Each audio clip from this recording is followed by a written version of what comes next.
face an enemy, known only to a few. Known only to one.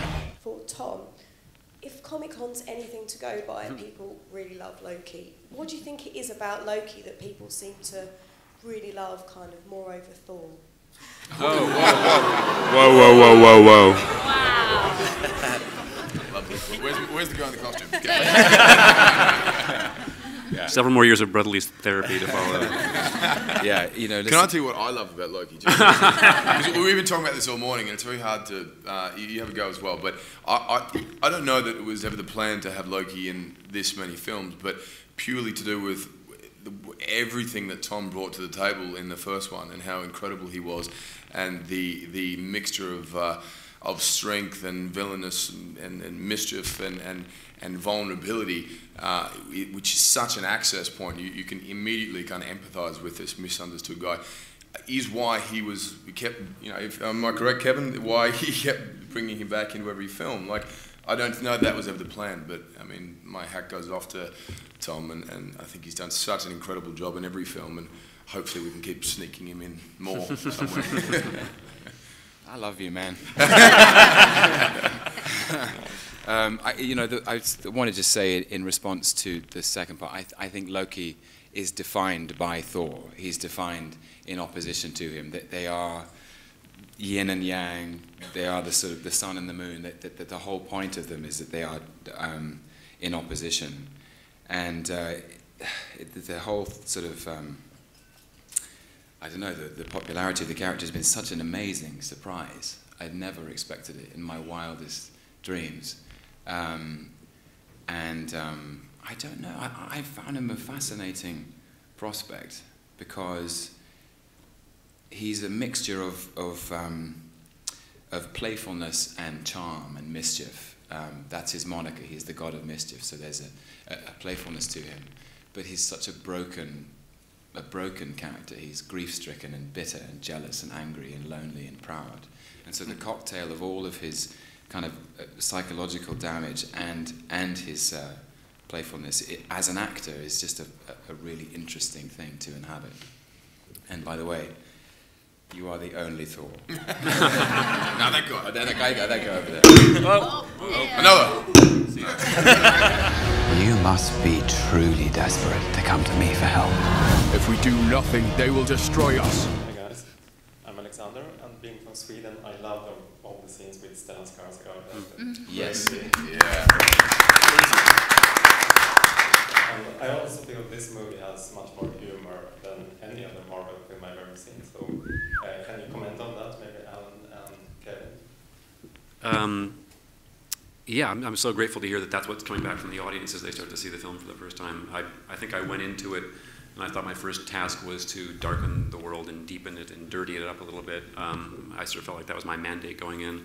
And then as we started the process, I realized, oops, if we're going to darken it, if we're going to deepen it, if we're going to possibly kill off some characters that we love, we better make darn sure that it's balanced on the other side, because the key to the Marvel universe and the Marvel language that I was being assaulted by while I was making this movie, because Avengers came out while we were starting it and Iron Man 3 came out while we were finishing it, was you are screwed if you don't also keep it funny and light on its feet at the same time. So it's called The Dark World, and there's certainly dark currents in it, but yeah, the humor was critical, and I can't say enough great things about Stellan. He was the first thing we shot. I think we started with him in Stonehenge running around with a thong on. And he's probably one of the few men I know who walks into it, didn't even bat an eye, didn't hesitate for a second. He's hilarious and always truthful in his performance. Yeah, just great. And speaking of comedy, if we bring Kat in this one, I'm delighted to see that Darcy still can't pronounce Mjolnir, which is great. Yeah. Is there a lot of improvisation though on the set of the movie like this? Me? Yeah. Oh God. Okay. There was a little bit of improv in my first day back, and I'm on the show in the States, which allows no improv whatsoever. And so when you guys told me I could do that, I didn't know what to do. I was very jet lagged, so I think banana balls came out of my exhaustion. But yeah, I was very happy to be back. You guys gave Darcy some awesome things to say and do. Excellent. And there's a gentleman in the front row with the hat. Thank you. Hi guys. First off, congratulations on the film. I really enjoyed it.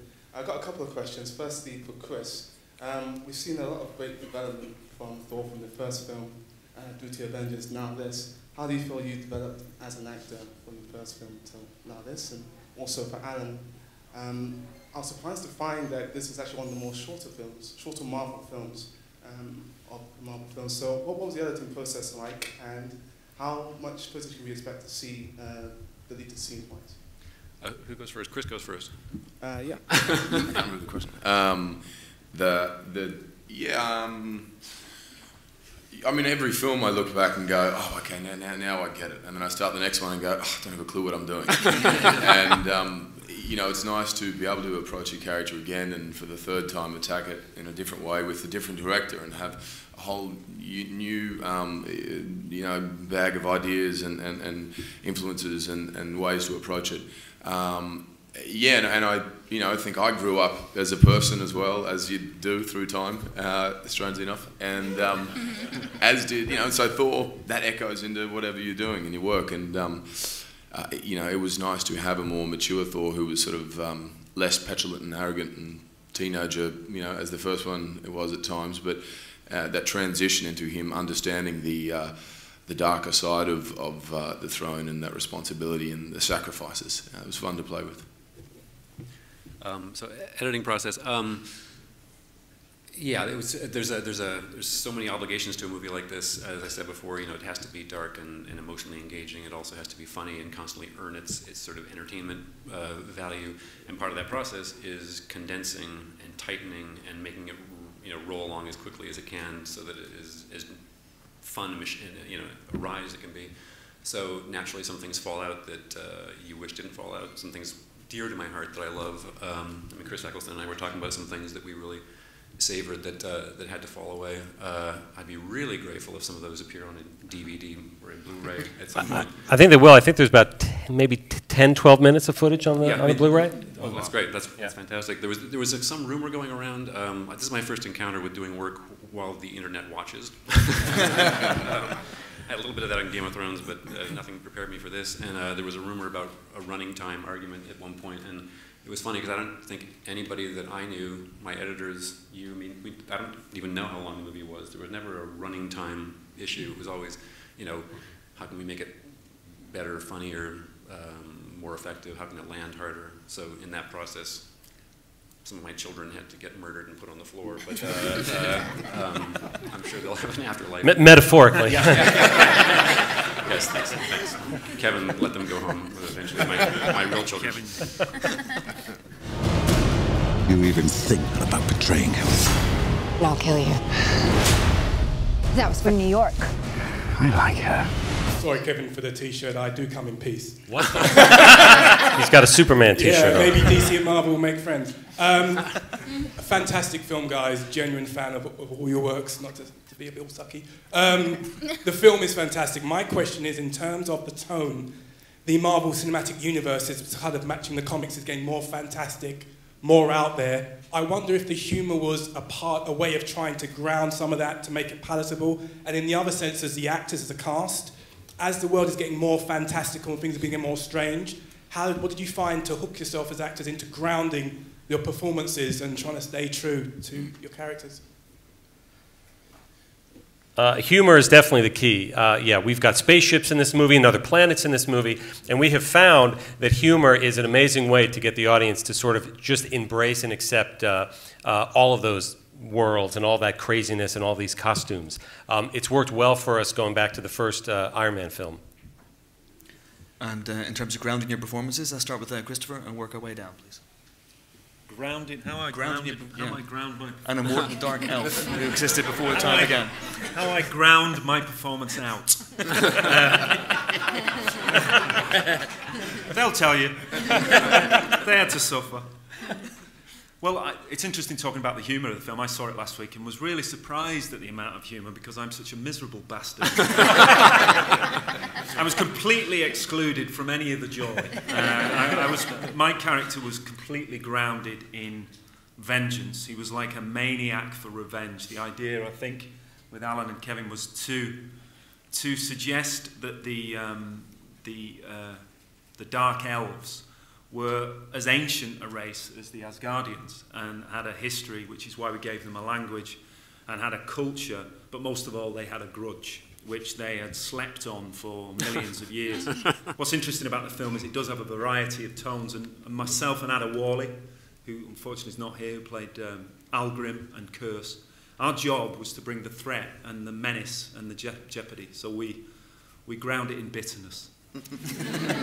Well, you said earlier that you had to get up at 3 a.m. to put your costume on, and you were so bitter and angry by the time that was over that you just carried that on. Yeah. My makeup call was about 3 o'clock. I was in the chair about 4 o'clock, 10 o'clock I hit the set, so I was not a happy elf. And Natalie?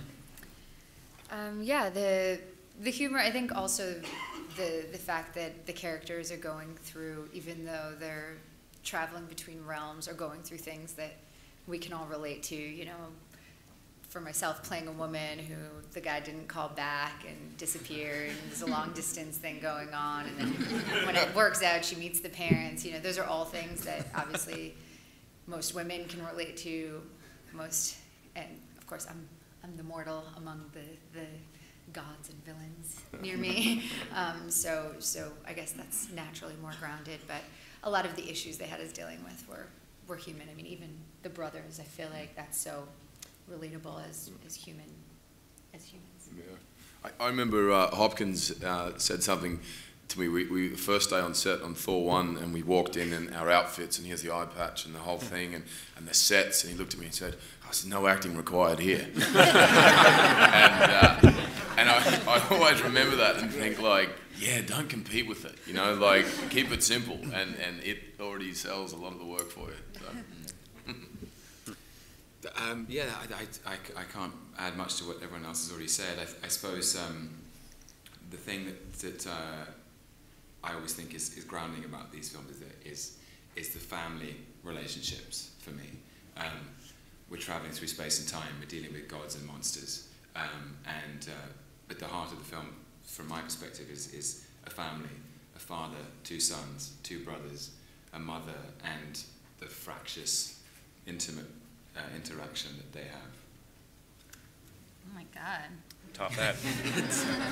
Well, I think Darcy is maybe the most grounded person in the story. Even if she's kind of spacey in her brain, she's not in space, so that's good.